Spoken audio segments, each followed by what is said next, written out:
XL1 namin. So, ito, napanda na namin ngayon. DIY lang.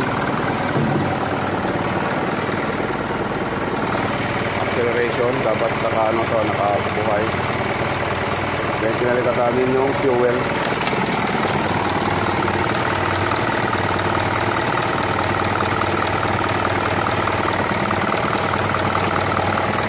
Tapos, be aware kayo dito.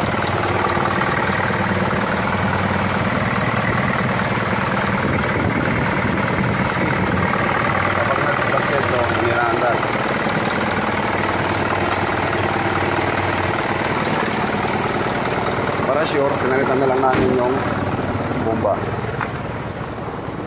Ano bomba le?